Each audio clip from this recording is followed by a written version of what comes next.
What is up, everybody? Welcome back to the Pursuit of Progress. This one today is for the doers, the ones who are tired of average, tired of waiting for the right time, tired of playing by somebody else's rules. Ben and I have been talking a lot about this idea lately that success is not luck. Yeah, timing matters. And sure, some people do catch lucky breaks once in a while, but real, lasting success, it comes down to principles, things you practice, not just hope for. So today, we're actually going to be unpacking 9 principles that we've studied, lived, and seen transform people's lives, especially the people playing at the top. So let's go ahead and get into it. But before we do, welcoming back my co-host, Ben. What up, buddy? Hey, what's up? So glad to be back. Love these 9 principles that we're going to be talking about. Speaking of which, what is the definition of luck? Yeah, man, luck is interesting. I think that's one of those words that I do think there is some luck in certain scenarios, but I think it's more all about the preparation and being in a place that you deserve to be in because of the work you've done ahead of time. Yeah, What about you, man? What do you think luck means exactly? I've always defined it as where opportunity meets preparation. When I like those that. two things collide, a lot of people can't even identify opportunity because they haven't developed themselves. They don't have the skills to even recognize what opportunity looks like. Hmm. Definitely, man.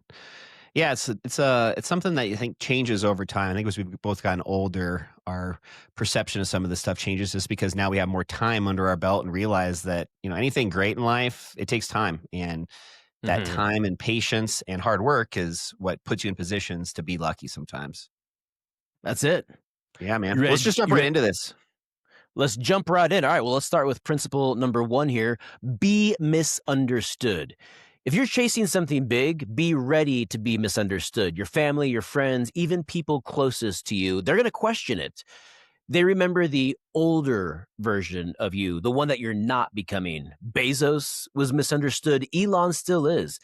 Big vision always looks crazy at first, and that's okay. You don't need permission to chase greatness. You just need the courage to stay the course. I love that. Very well said. Yeah, I think this is something that I like to think of this concept of it's lonely at the top, or Yeah. just when you're wanting an extraordinary life, you have to be extra. You have to be more than ordinary. And I think a lot of people that maybe aren't in that same mindset, they just don't understand you when you're shooting for the stars and some of these big goals and dreams that I know both of us have, as well as most of our audience, hopefully. I think the first step is you have to be fed up. You have to be unsatisfied with where you're at whenever you make a change.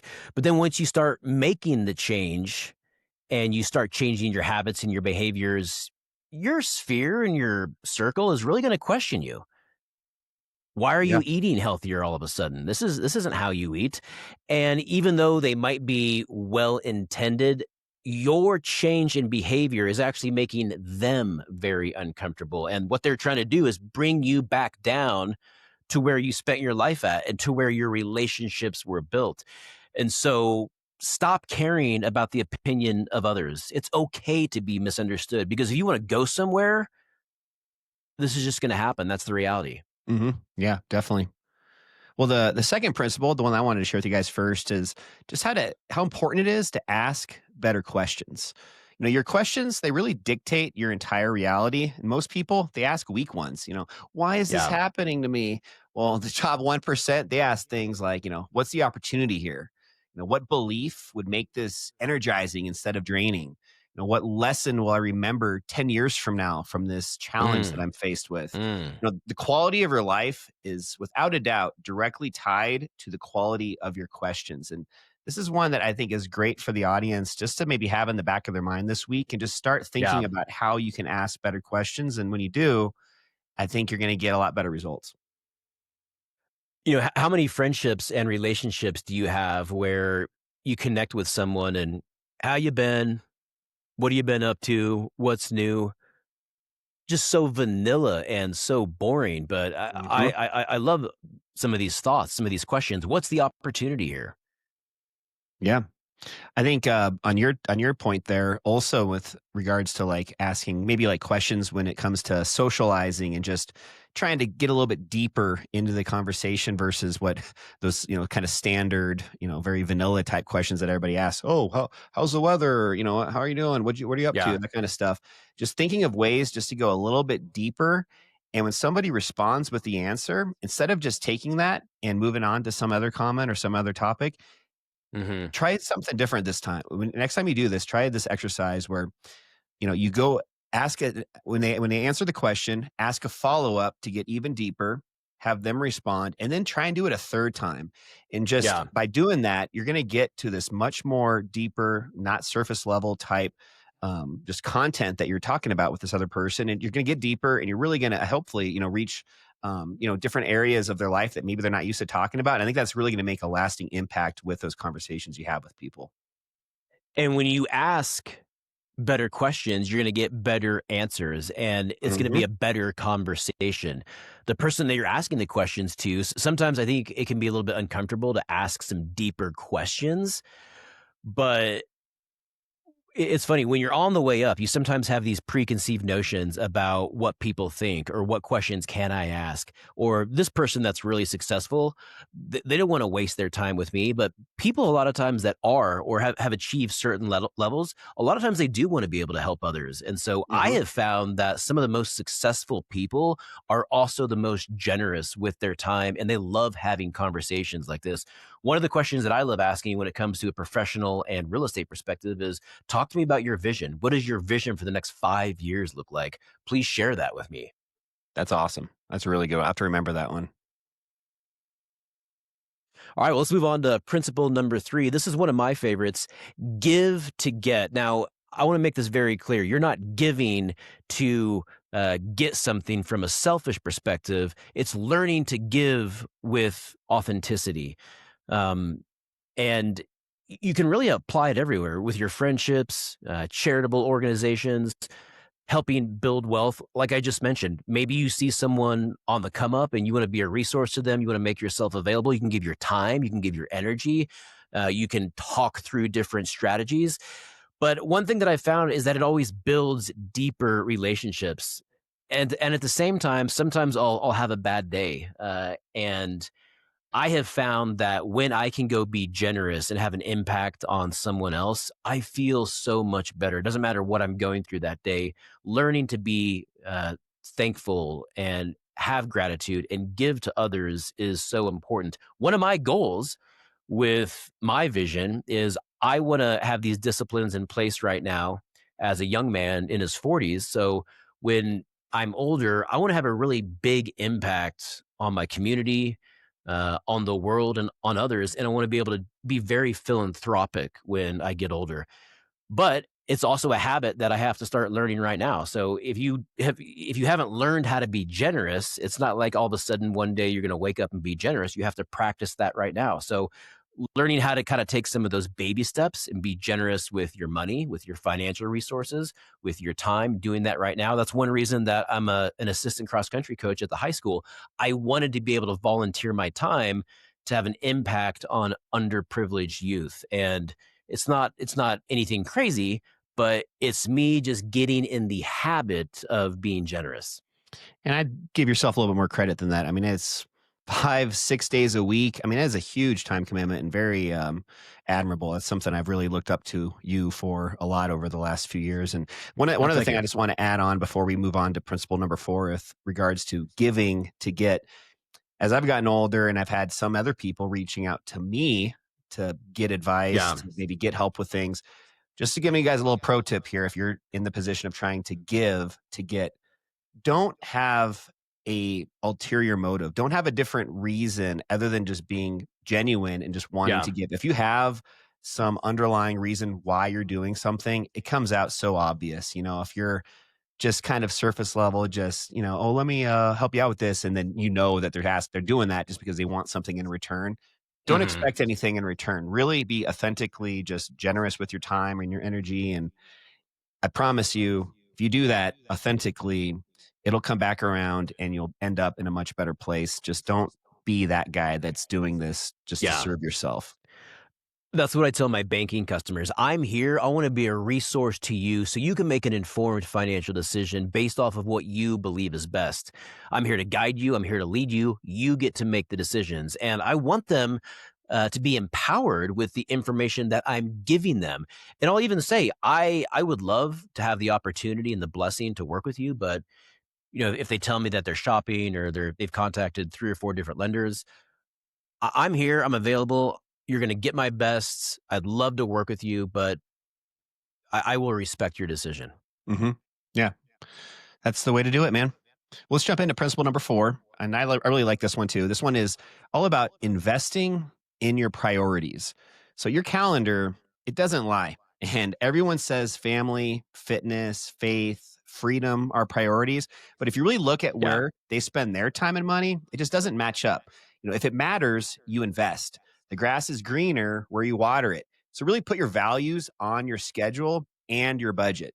Just one example of this recently for me is, I've started to, even though I don't have a ton of disposable income, I'm starting to try and find ways to invest in myself through coaching and different other courses for continuing education. Just think of different ways that you can invest, specifically though, in areas of your life that you're really making a priority to improve on, whether that be your career, your family, your faith, any of that kind of stuff. But just be very intentional about where you're investing. And it's crazy with coaching. A lot of times you hear coaches that you're talking to maybe on more of a personal level. And they talk about, why is coaching so expensive, especially these higher level coaches? And oftentimes it's just because if you don't have a dollar amount associated with what you're doing, if you're not investing money, you're not going to take it nearly as seriously. I could give you Mhm. guys two different courses, one that's free and one that's $1,000, and they're both identical. I guarantee if I give it to you for free, you're going to read maybe the first 5 pages and just give up on it because you don't have that value tied to it. Whereas if you pay $1,000 for something, you've got money behind this, Yeah. and you've invested in this, and at that point, you're going to be probably a lot more likely to finish the course and really put more energy and just effort into it. I recently took a AI class that was a 1-day investment in person. There was also a financial cost as well. But what was so interesting is the instructor, who is extremely, extremely successful, and he was so literate with AI, just blew my socks off. It was just amazing. So anyways, he was diagramming on a whiteboard his strategy as far as how he was building his AI and tying that in with recruiting and follow up and all these other things. And at the end of the diagram, he's like, "This right here, that's $100,000 lesson right there." And until he said that, as soon as he said that, everyone pulled out their phone and took multiple photos of this slide, because he tied the value from how much he would normally charge a corporation for the same lesson and shared what that value is to this smaller group. All of a sudden, the value is there, and it's rare, it's scarce, it's more meaningful, and so people are more engaged. Love that. That's really good. All right, moving on to principle number 5. Ask for bigger problems. Now, $10 problems will never lead to $1 million life. Most people are busy, not effective. Putting out fires, tweaking colors on their website footer. Meanwhile, top performers are chasing the hardest problems. Hard equals valuable. Challenging equals profitable. Solve something big and you won't have to worry about the small stuff anymore. Man, I love this one because I have over the years learned that our biggest problems are our greatest opportunities for growth, for perseverance. And when you have that attitude, it doesn't matter what comes into your life, everything is a blessing. Yeah, I love that. Yeah, I think yesterday I was listening to one of the podcasts from Andy Frisella, and he was talking Mhm. about, if you want a big life, you're going to have to deal with bigger problems. It's related to having a bigger life. So just asking for those problems to happen, and maybe in a better way to put that is when those problems show up in your life, being, understanding that that's a gift, kind of like you're saying, that's a Yeah. blessing just because you're going to have an even bigger lesson that's going to come out of that at the other side. And you're going to be better for it in the end. That's also one of my favorite Bible verses from the book of James, where it talks about how to receive trials and tribulations into your life with pure joy, because it's an opportunity to grow, mature, and ultimately persevere. I was having this conversation with my brother earlier this week, and the storm is coming.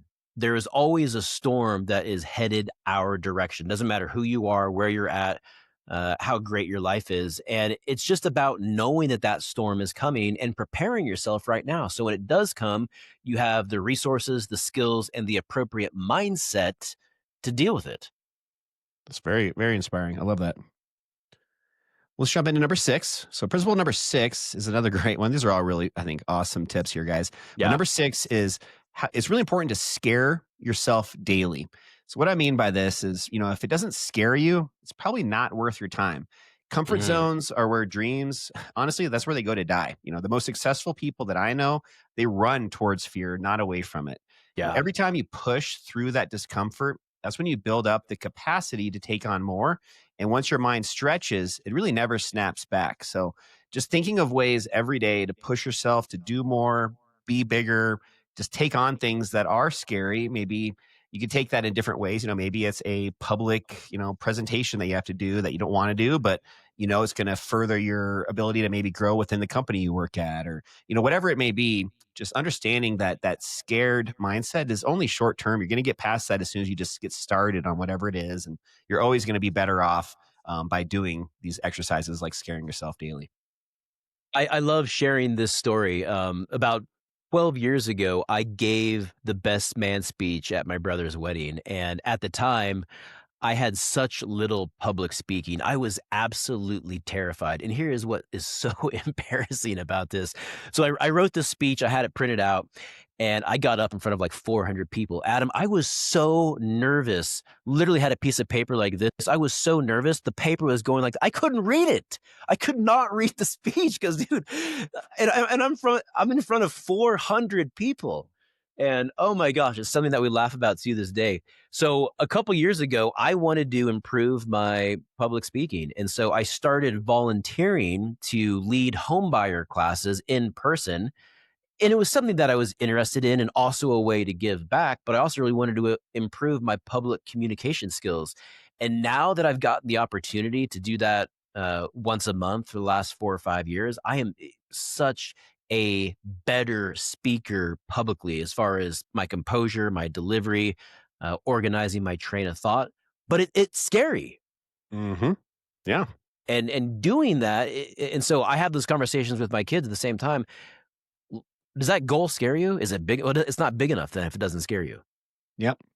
One last thing I'll add to that one too is if you're scared about something, it probably just means that you're not prepared enough. If you're Yeah. totally prepared and confident and competent in whatever it is that you're trying to do, that's going to eliminate 90% of it. So, Mhm. All right, well, let's move on to principle number 7, the 10x mindset. One of my favorite principles right here. Forget baby steps. 10x thinking forces you to blow up your entire approach.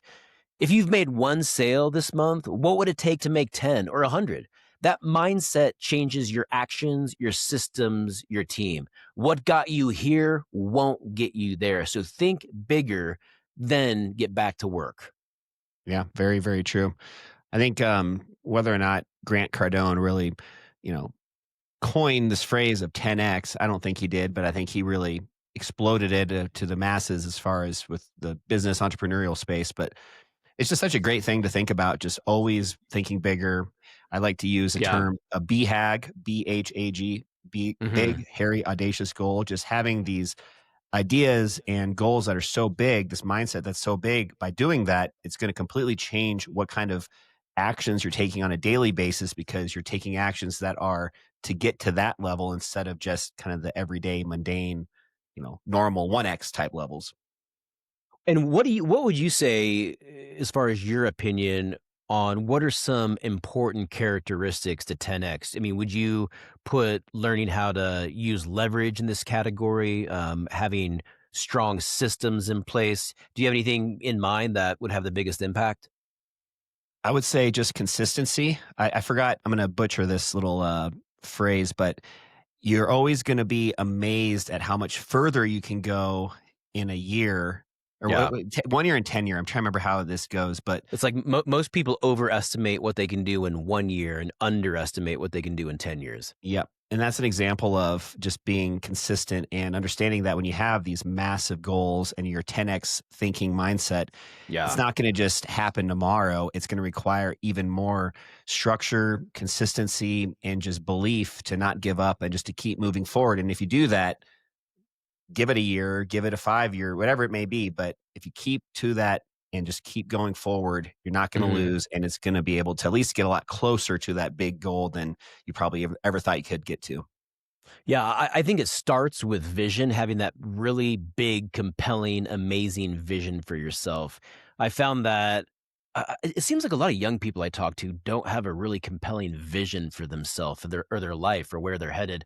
I'm around young people because being the high school cross country coach that we talked about earlier, but when I talk to them about their goals, what are your plans, what are you're doing next year, I don't get a lot of really exciting feedback. Now maybe they don't want to share that with me because I'm a coach, but that's just kind of how I feel. So I always share with kids like, have a vision that you can be excited about and have it be outrageous. Set a goal to be a millionaire when you're 16. Now you don't know how you're going to do it, but set that goal now. Can you imagine if they actually had a class in high school, maybe even middle school, that really ingrained that into all of our youth and just maybe how much further a lot of these kids could get if they just had that understanding from an early age? Because I Oh think about yeah. myself, if I was, go back 30 years, where was I in middle school? What was my mindset at that point? I don't think I would have had a Hmm. good answer either if you asked me that same question. So I'm not going to knock on the youth today too much on that. I think really it's just people just aren't thinking like that at a young age, and hopefully maybe that'll improve. Hopefully more and more people will start to realize the importance of that. There are so many distractions in 2025, but when you have a compelling vision for yourself that's big and exciting, you have something to look forward to, something to build towards. It gives more meaning and more urgency to today, how Hmm. you're spending your time, who you're hanging out with, and so it makes today matter more. Very well said. Yeah. Let's jump to number 8. This is another one that I really enjoy from another social influencer, but a lot more than that. He's also a very, very successful businessman, and his name's Ed Milet. I'm sure a lot of you guys know of who that is, but he talks a lot about this one, which is be blissfully dissatisfied. He talks a lot about this blissful dissatisfaction where you can be grateful, but you can also still want more. And those Yeah. aren't necessarily opposites; they can actually be partners. So you should be proud of how far you've come, but don't let that pride turn into complacency. Keep Hmm. reaching, keep refining, keep building. That's growth. And I think a lot of people have these limiting beliefs where they get to a certain point and they get complacent and they don't keep pushing for more. And the other thing that I'll kind of add to that before letting you kind of give your feedback on this one is it's kind of cheesy, but you got to enjoy the process. You got to be, Yeah. happy and I'm not using the word happy, but you have to be, um, content with You just have to appreciate the yeah, process. exactly. You have to be in a place of gratitude when you're going through this, because otherwise, what's it all for? You're going to make that, whatever it is you're trying to achieve. When you finally get there, if you don't appreciate the process, then you're going to get to it and it's going to be a little bit of an empty type win. It's going to not have nearly the same level of, satisfaction and just pride for accomplishing something that's, hopefully pretty big. Yeah, and the reason for that is because the results never come fast enough. You might go to the gym for 30 days and you may not notice a big change in your physique. But when you can fall in love and really appreciate the process, you know that every time you go to the gym or go for a run or eat healthy, make a smart and healthy food choice, that you're turning yourself into a disciplined, committed, powerful, resilient person. And when you flip that switch, you really learn to appreciate who you're becoming. The story that I was going to share was with my daughter's running. Now, she had a cross country meet this past week, and it didn't go as well as she would have liked. And she got 10th place overall. And there were like 250 girls in this meet. So it was a huge meet, 250 girls. She got 10th place. And she was really down after the race. And I just shared with her, I was like, hey, look, you got 10th place, but you still ran 2 minutes faster than you did last year. That's a huge win. Mhm. You also were the second girl in the state of Colorado. There were several teams from out of state, and so some of these other state teams, out of state teams, had some really fast girls. And so, just trying to give her a little bit of a different perspective. You're improving. Your trajectory is trending up. You're getting better. You're getting faster. You got 10th place. It's okay. So I was like, I know why you're dissatisfied, and it's okay to want more, but you're still trending in the right direction. So accept that, acknowledge it, but then, it's okay to be dissatisfied with how you placed. Yeah. She'll be better from it. She'll learn and she'll kick some butt this week on Friday. That's right. Excited for Friday. All right, last principle here. Think in decades, not days. This is principle number 9. Think in decades, not days. Now, this author wrote 12 books, and you would have no idea who he was. And then his 13th book blew up. The author that I'm referencing is John Maxwell. Most people give up after 3 weeks. Long-term thinking is the separator. Play the long game. What are you willing to commit to for the next 10 years? That is how generational wealth and impact are built. And that is what I love about the wealth building process, is that it requires so much of this. You're not going to get rich today, but when you have that long-term mindset, that is how wealth is built. And that's one thing that's so unique about Warren Buffett compared to all of these other billionaires. He was never in a job where he personally had outrageous personal income, but he Yeah. learned how to make smart money moves. He learned how to invest his money wisely, and then he let time do the heavy lifting. And he's not a tech CEO or founder of AI or Google, Amazon, anything like that. He's just been very consistent. But here he is in 2025, still one of the richest men in the world. Yeah. Very, very inspiring just to see how different people, can get wealthy and, the outside of the outliers like, Bezos, these people that are tech type, overnight Mhm. successes. Well, I shouldn't say that about Bezos because he actually put a ton of effort into it as well. But some of these other guys that are kind of these tech overnight success type people, Yeah. they really kind of ruin it for a lot of the other people, especially youth that don't really appreciate that that's a very, very rare thing. And really what is a lot more achievable is that consistency and just the long game. I know, it's like billionaire. It's like everyone's a billionaire now. Doesn't it seem like that? Yeah. Yeah. Oh All my right, guys. gosh. Let's kind of wrap this one up. Hopefully, this guy gave you guys some value. I'd love just to kind of recap on what we talked about today. So, the 9 principles that separate the top 1% from everybody else.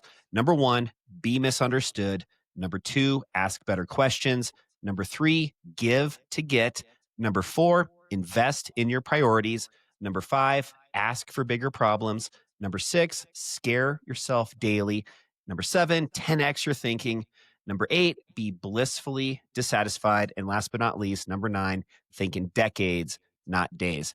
Print these out, save them, live them. If this episode spoke to you guys today, send it to a friend who's been playing small for too long. And as always, new episodes drop every Friday. Full video versions always available on YouTube. This is The Pursuit of Progress, and we'll see you guys next week. Ben? Love you guys. This is the Pursuit of Progress podcast. Love you guys. We'll see you next week.